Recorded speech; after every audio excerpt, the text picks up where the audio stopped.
Senior Counsel for Nnamdi Kanu and the lead counsel for the indigenous people of Biafra, Ifeanyi Ejiofor, has revealed that Kanu's legal team will be at DSS headquarters on Monday with the enrolled order of courts and judgments of the Court of Appeal to secure his release.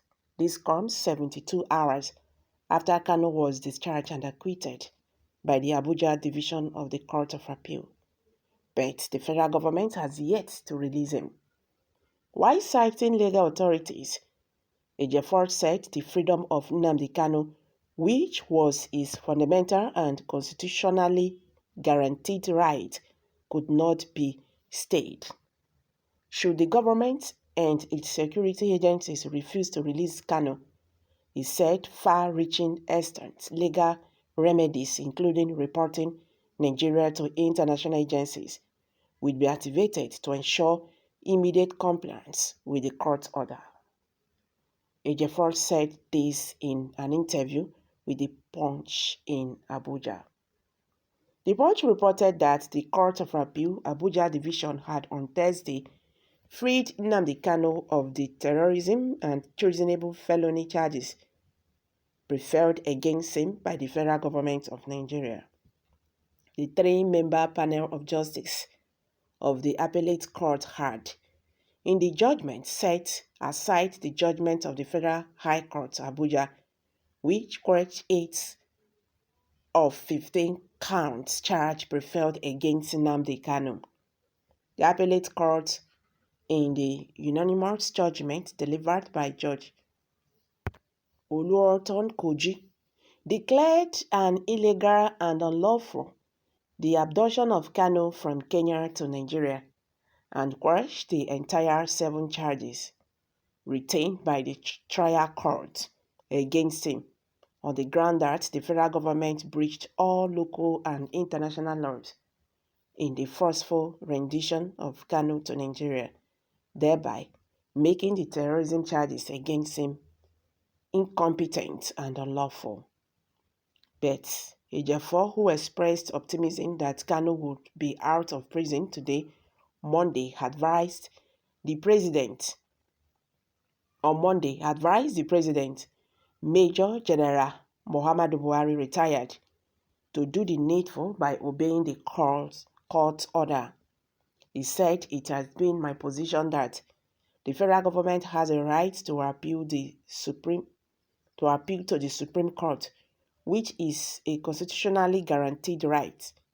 But the only impediment to the exercise of that right is that the federal government must first of all comply with the order of the learned justice of the Court of Appeal, which discharged Nnamdi Kanu and prohibited further incitement or commencing any fresh criminal charge against him. It is a settled law.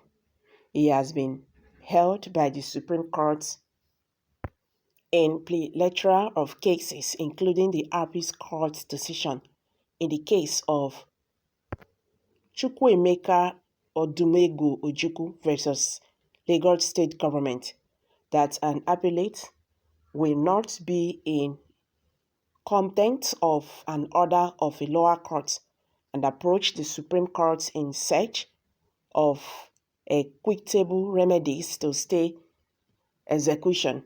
It is a more so when, by the effect of the judgment of the Court of Appeal, under reference, emphatically set aside the order of the lower court and the frivolous charge which had legitimized his detention from June 29, 2022. They are now terminated because they extend on October 13, 2022. Furthermore, the freedom of Mazi Nnamdi Kanu, which is his fundamental and constitutionally guaranteed right, cannot be stayed. Mazi Nnamdi Kanu is yet to be released, though will be approaching the State Security Service headquarters on Monday with the enrolled order of courts and judgment of the Court of Appeal, which will be available on Monday for immediate compliance. We expect to have Mazi Nnamdi Kanu released to us today, being October 17, 2022. The federal government is yet to file any appeal against the judgment of the Court of Appeal as at today. But, as I had earlier stated, the federal government must first of all obey the order of the Court of Appeal and release Mazi Nnamdi Kanu, who has been discharged by the Court of Appeal, before challenging the judgment before the Supreme Court. It is our position that in the unlikely event that the federal government of Nigeria fails to obey the order of the Court of Appeal discharging Mazi Nnamdi Kanu, we will activate far-reaching extent legal remedies to ensure immediate compliance, which remedy may not be limited to resorting to domestic legal remedy but would be extended to reporting the federal government of Nigeria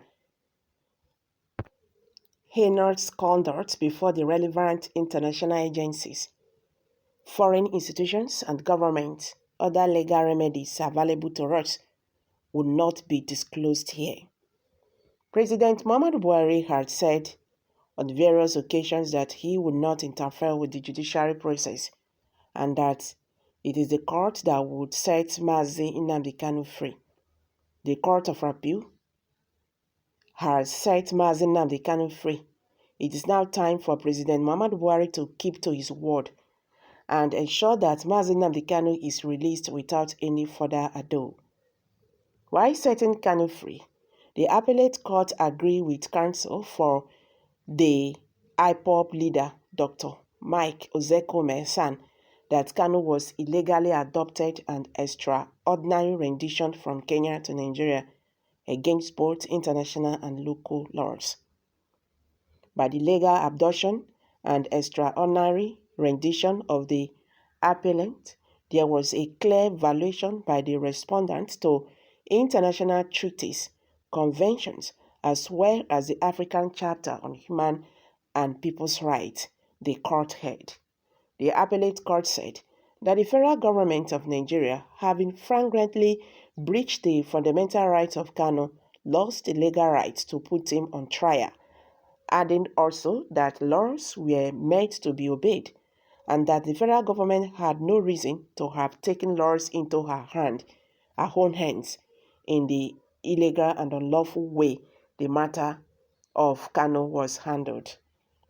The failure of Nigerians to follow due processes by law of extradition processes as prescribed by law, he said, was fatal to the charges against Kanu, and further held that the failure of the federal government to disclose where and when the alleged offenses brought against Kanu were committed was also fatal to the terrorism charges, made him liable to dismissal. Okay guys, you've heard it now. I'm dropping it here. Kindly share your thoughts below the comment section.